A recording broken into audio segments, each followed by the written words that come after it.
மகாநதி அடுத்த வாரத்துக்கான ப்ரெடிக்ஷன் பார்த்துடலாம். காவேரி எப்போ விஜய் வீட்டுக்கு போவாங்க, விஜய் காவேரி 2 பேரும் சேர்ந்து எப்போ லைஃப்பை ஸ்டார்ட் பண்ணுவாங்க, காவேரியோட ப்ரெக்னென்சி டைமில் 2 பேரும் எப்படி கேர் பண்ணி பார்த்துக்குவாங்கன்றதை பார்க்குறக்கே ரொம்ப ஆர்வமாகவும் ஆசையாகவும் வெயிட் பண்ணுற வெக்கா ஃபேன்ஸ் கண்டிப்பாக நம்ம வீடியோக்கு லைக் பண்ணிக்கோங்க.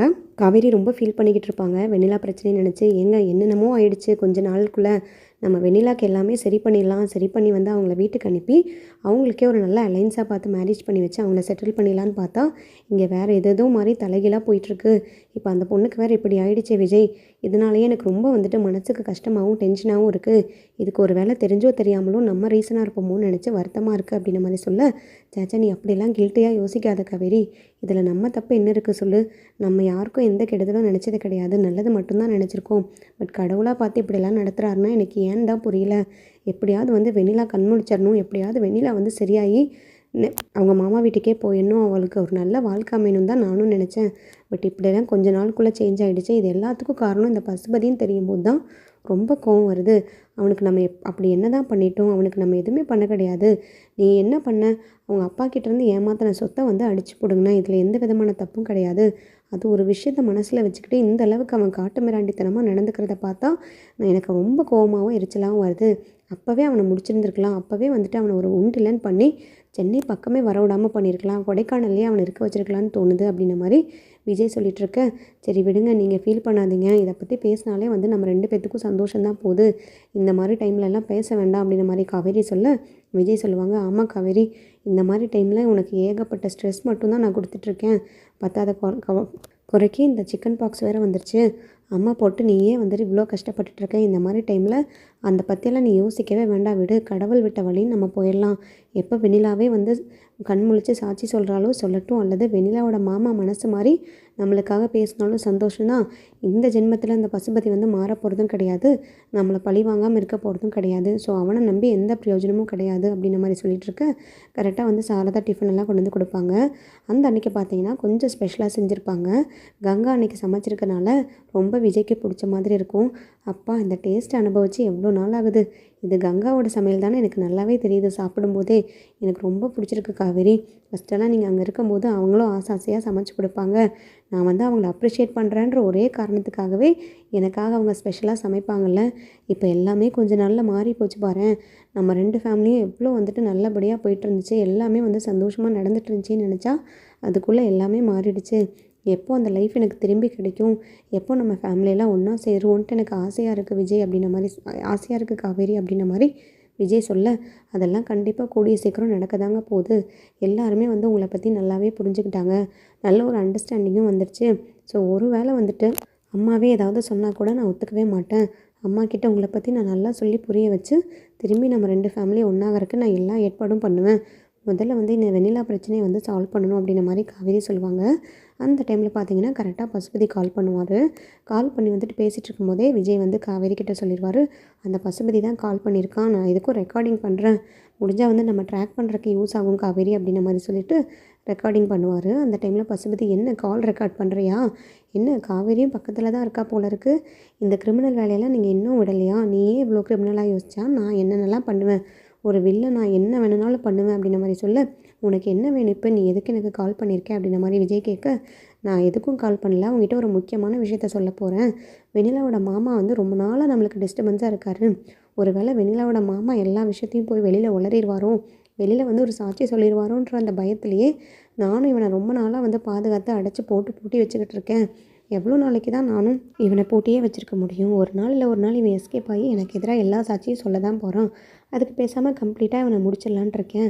நீ என்ன சொல்கிற விஜய் அப்படின்ற மாதிரி கேட்க, இதெல்லாம் ரொம்ப தப்பு பசுபதி, நீ பண்ணுறது கொஞ்சம் கூட சரியில்லை, உன்னோட சுயநலத்துக்காகவும் நீ காவேரியை பழி வாங்கணுன்ற ஒரே காரணத்துக்காகவும் நீ இப்படி பண்ணுறது சுத்தமாக சரியில்லை. வெண்ணிலாவும் வெண்ணிலாவோட மாமாவும் உனக்கு என்ன அப்படி பண்ணிட்டாங்க, அவங்களையே நீ வந்து யூஸ் பண்ணிக்கிற, எங்களை பழி வாங்குறதுனா நீ டைரெக்டாக பழி வாங்கு, நீ தயவு செய்து அவர் ஒன்றும் பண்ணிடாத, அவரை விட்டேன்னா அவருக்குன்னு ஃபேமிலி இருக்குது, அந்த ஊர்லேருந்து வரும்போதே தான் ஃபேமிலியை விட்டு வரக்கு ரொம்பவே வருத்தப்பட்டார், அவரை கன்வின்ஸ் பண்ணி கூப்பிட்டதே நான் தான், வெண்ணிலாக்காகவே இவ்வளோ தூரம் அங்கேருந்து வந்திருக்காருன்னா அவரோட குடும்பம் வந்து அவருக்கு எவ்வளோ முக்கியங்கிறத யோசிச்சுப்பார். உன்னை மாதிரி வந்து காட்டு மிராண்டியான ஆள் கிடையாது, அவர் ரொம்ப வந்துட்டு நல்லவரும் கூட, தயவுசெய்து அவரை விட்டுற, வெண்ணிலாக்கு தான் இந்த இவ்வளோ பெரிய பிரச்சனையை கொடுத்துட்டேல்ல, அவள் பொழைக்கிறதும் பொழைக்காமல் விடுறதும் அவள் தலையெழுத்துன்னு நாங்கள் நினச்சிக்கிறோம், இவரை ஒன்றும் பண்ணிடாத பசுபதி, நம்ம பிரச்சனையை நம்மளே முடிச்சுக்கலாம் அப்படின்ற மாதிரி சொல்ல, அதை எப்படி நம்ம முடிச்சுக்க முடியும்? நீ தான் உன் சகலைகளை வச்சு வலை வீசி தேடிட்டு இருக்கியே வெண்ணிலாவோட மாமாவை. பத்தாத குறைக்கு என்னையும் வேறு தேடிக்கிட்டு இருக்க. என்ன எதுக்கு தேடுற? என்ன தேடி கிடைச்சா மட்டும் நீ என்ன பண்ணிட போகிற? வெண்ணிலாவோட மாமாவுக்கு ஒரு முடிவு கட்டாமல் விடமாட்டேன் அப்படின்ற மாதிரி சொல்லிட்டு வச்சுருவார் ஃபோனை. உடனே வந்து ரொம்ப பதட்டமாயிருவார். காவேரி கிட்ட வந்து இதை சொல்லுவார். வெண்ணிலாவோட மாமா வந்து ஏதாவது பண்ணிடுவேன்னு சொல்லி பசுபதி பிளாக்மெயில் பண்ணுறாங்க காவேரி. எனக்கு என்ன பண்ணுறதுனே புரியல. ரொம்ப டென்ஷனாக இருக்குது. நம்மனால தான் இது எத்தனை பிரச்சனையும் வந்து வளர்ந்துக்கிட்டே போகுது. இதுக்கு ஒரு முடிவு இல்லாமல் இருக்குது. என்ன பண்ணுறதுனே தெரியல அப்படின்ற மாதிரி விஜய் காவேரி கிட்ட புலம்பிகிட்ருப்பாரு. அந்த டைமில் பார்த்தீங்கன்னா குமரன் கரெக்டாக கால் பண்ணுவார். குமரன் கால் பண்ணதுமே விஜய் அட்டன் பண்ணதும், சொல்லுங்கள் பிரதர் என்னாச்சு? இப்போ தான் வந்து அந்த பசுபதி கால் பண்ணி வெண்ணிலாவோட மாமாவை வந்து போட்டு தள்ளிடுவேன். வெண்ணிலாவோட மாமாவை தேடாதீங்க, நிவின் எல்லோரும் சேர்ந்து தேடுறது எனக்கு நல்லாவே தெரியும் அப்படின்ற மாதிரி அந்த ஆள் எல்லாத்தையும் கண்ணால் பார்த்த மாதிரியே சொல்கிறான். எனக்கு என்ன பண்ணுறதுனே தெரியல பிரதர். ரொம்ப வந்து டென்ஷனாக இருக்குது. வெண்ணிலாவோட மாமாவுக்கு எதுவுமே ஆயிடக்கூடாது. வெண்ணிலாவுக்கும் நல்லபடியாக சரியாயிடணும்னு தான் நான் நினச்சிட்ருக்கேன் அப்படின்ற மாதிரி சொல்ல, நீங்கள் ஒன்றும் கவலைப்படாதீங்க விஜய். எல்லாமே நல்லபடியாக நம்மளுக்கு சாதகமாக தான் நடந்துகிட்ருக்கு. வெண்ணிலா வந்து கண் முழிச்சிட்டா. இப்போ நான் ஹாஸ்பிட்டலில் தான் இருக்கேன். ஹாஸ்பிட்டலில் ஏதாவது ஒரு ப்ரூஃப் கிடைக்கும். ஒரு வேளை வெண்ணிலாவோட மாமா வெண்ணிலாவை பார்க்குறக்காக ஹாஸ்பிட்டல் வருவார். அல்லது பசுபதி வந்தானா இங்கேயே பிளாக் பண்ணிடலான்னு சொல்லி நானும் நிவினும் ஹாஸ்பிட்டலில் தான் இருக்கோம். இந்த டைமில் தான் கரெக்டாக வந்து டாக்டர் வந்து கூப்பிட்டுட்ருக்காங்க. வெண்ணிலாவோட அட்டெண்டர் யார்? வெண்ணிலா கண் முழிச்சிட்டாங்க. அவங்க வந்து பேசணும்னு சொல்கிறாங்க அப்படின்ற மாதிரி சொல்ல, இப்போ எங்களுக்கு என்ன பண்ணுறதுனே தெரியல நிவின். நம்மளுக்கு எல்லா டைமும் கைக்கூடி வந்துடுச்சு. நீங்கள் இப்போ வந்தீங்கன்னா கண்டிப்பாக கரெக்டாக வந்துட்டு வெண்ணிலா கிட்ட எல்லா உண்மையும் வாங்கிடலாம். அதே சமயத்தில் போலீஸையும் வச்சு நம்ம எல்லாமே பேசிடலாம். ஒருவேளை அந்த பொண்ணு நல்லபடியாக குணமாயிட்டா ஓகே. குணமாகாமல் திரும்பி ஏதாவது பிரச்சனை ஆச்சுன்னா நம்மளுக்கு தான் தேவையில்லாத தலைவலி. நீங்கள் உடனே கிளம்பி வாங்க விஜய் அப்படின்ற மாதிரி சொல்ல, ரொம்ப தேங்க்யூ குமரன். இந்த உதவி நான் சத்தியமாக எப்போவுமே வந்துட்டு மறக்கவே மாட்டேன். எனக்காக நீங்களும் நிவினும் பண்ணுறது இவ்வளோலாம் பண்ணுவீங்கன்னு நான் நினச்சி கூட பார்க்கல. ரொம்ப தேங்க்ஸ் குமரன். நான் இப்போவே வந்துடுறேன் பிரதர் அப்படின்ற மாதிரி சொல்லிவிட்டு காவேரிக்கிட்டே சொல்லுவார். வெண்ணிலா கண் முழிச்சிட்டலாமா? இனி எந்த பிரச்சனையும் கிடையாது காவேரி. நான் ரொம்பவே பயந்துட்டு இருந்தேன்.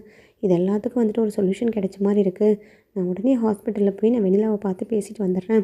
முடிஞ்சால் வந்து கால் ரெக்கார்டிங்கும் பண்ணிடுறேன் அப்படின்ற மாதிரி சொல்ல, காவேரியும் சொல்லுவாங்க, எக்காரணத்துக்கு ஒன்றும் நீங்கள் கால் ரெக்கார்டிங் பண்ணாமல் விட்டுறாதீங்க. முடிஞ்சால் டாக்டர் முன்னாடியே பேசுங்க.